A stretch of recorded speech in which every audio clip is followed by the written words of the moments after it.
lot of nuts! Good morning, PogChamps, and welcome back to This Week in Memes, where the jokes are made up and the memes don't matter. I'm your host, Sumito, and I thought we'd start today's episode with an inspirational quote to get your day started on a level of class and sophistication that you wouldn't have otherwise. Today's quote comes from Belle Delphine, fantastic internet sensation, in which she said, "Gluck, gluck, gluck, gluck, gluck, gluck, gluck."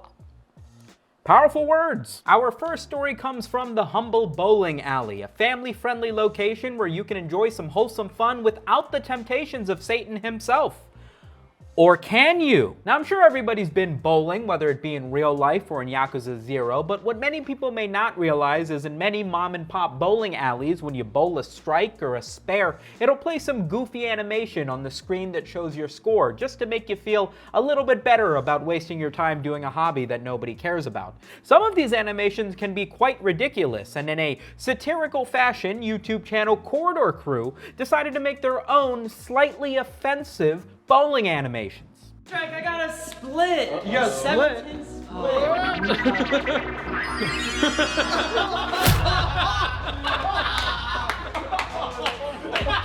Now this video is hilarious, but was released in early November of 2021. What has people talking about it this week in memes is a similarly veined animation made by Wireframes on Twitter, in which a bowling ball is about to knock over a set of pins, and right before it does, it grows a massive cock and balls and splooges all over the pins.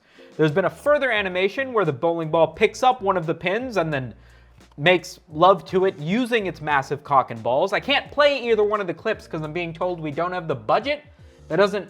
Oh, we do have the budget, but if we play the clip, I'll be demonetized and then we won't have the budget to pay my rent ever again. So just take my word on this one. Now this meme's already hilarious in its own ecosystem. The number of times that I've seen this pop up on my timeline, I can't even begin to count. Probably 3 to 4 times. It's not that prevalent. But the Rule 34 and the fan art showing up between bowling balls and bowling pins has really lit a fire in my heart that I didn't know existed, and also stomach indigestion, but that's probably unrelated. What's hilarious is that Nintendo decided to pick this week to announce the fact that they would be releasing Nintendo Switch Sports, a continuation of Wii Bowling or Wii Tennis, except now on the Nintendo Switch. This tweet by Nintendo of Europe showing off some of the bowling has exactly one hidden tweet. I'll give you one guess as to what that hidden tweet is. Ew! Did you guess a bowling pin getting f***ed by a bowling ball? Because if you didn't, have you even been paying attention? It's the only thing we've talked about so far. Guys, come on, trying to run a professional show here. On the latest episode of Jeopardy, one of the questions given had the answer, "What is sus?" That's right. The game Among Us has officially permeated every facet of humanity, and it's honestly starting to make me crazy. I would read out the question to you, but I'm not going to do a better job than Alex Trebek, so I'll just let him take over. Slang adjective for someone you think is not what they seem, especially if they might be the imposter in the game Among Us. Matea. What is sus? Why the fuck does Alex Trebek sound like my pregnant English teacher?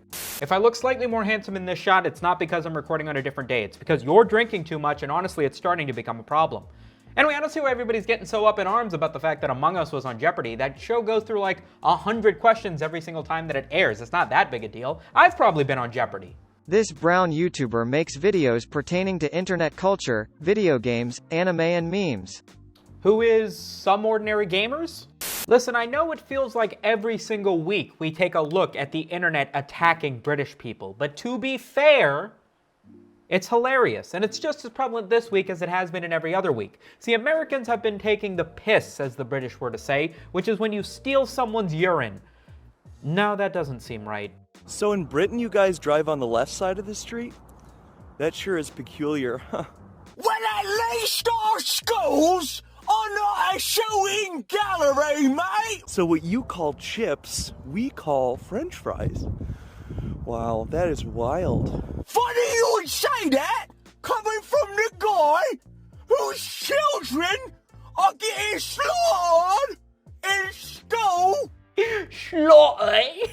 It's too good. It's too good. I made one video making fun of all the things that the internet makes fun of about British people like a year ago. That video has like 50,000 views tops, and yet every single day I get a comment from some Yankee calling me a stupid American and comparing my school system to a Call of Duty lobby. It's hilarious to see people make fun of the only clapback that British people seem to bring up whenever Americans ask something as innocent as, yo, why are your trees all caged up? Can someone please tell me why all trees in the UK are locked in tiny cages? Oi! Well, at least our Prime Minister, is it, a paedophile? Why do all bus stops in the UK have tiny dangerous slanted benches? Well, at least we can go to school without being shot and killed in it. Hey, check it out. They made bowling pins out of all the kids from Evangelion. That's pretty neat. Oh no. Women workouts for beginners. 100 sweeps. 4x5 power cleans. 10x15 kids' dinner is ready. Do the laundry, it's dirty. If you're an American and you get into an argument with a British person, just remember the easiest way to disable them entirely is just to put them at an angle. If British people get inclined even a little bit, it completely disables them. Oh, that's you, innit? Leave the fucking chair alone! Put this fucking chair up now! Get this... Oh, get in here and get this fucking chair out of turning my head!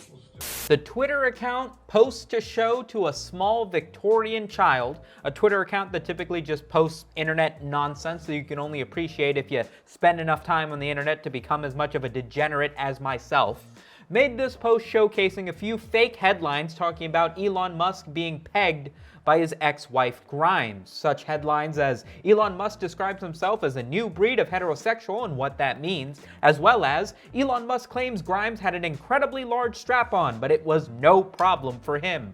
If you showed these headlines to a small Victorian child, I think they would immediately die of the bubonic plague. Don't fact check any of that. It is, however, kind of difficult to even be able to peg these headlines as satirical, see what I did there, with Elon Musk now becoming the largest shareholder of Twitter.com.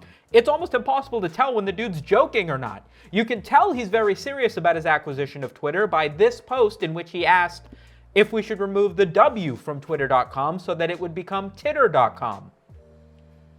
Not a bad move, Elon. I know every single day J. Cole is just rolling in his bed, upset that he ever said he wants that real love, that Jada and that whale love, because that line has not aged well. Even though the Oscars were 2 weeks ago, Will Smith continues to get clowned on the internet day in and day out. He's been banned from the Oscars, any of the Academy Awards for 10 years. He's unable to return unless he returns the Oscar that he did win that night. And his wife, who he assaulted a man over and has received all these punishments for, isn't even happy about it. She says that she wishes Will Smith didn't slap Chris Rock because she's not a woman who needs protecting. And even in a recent interview, this isn't even from a while ago, stated to the New York Post that she never wanted to marry Will Smith and cried at the horrible wedding that I feel so bad for Will Smith, dude. Keep fucking my wife's mouth! I'm going to, okay? Someone call Traplore Ross, because I think I figured it out. I don't think anybody shot Tupac. That's why they haven't found a killer. I don't think anybody shot Tupac. I think he faked his own death just to get away from Jada Pinkett Smith. That is what makes the most sense to me at this moment. Okay, up next we have Small Orange Cat Walks to GTA Music.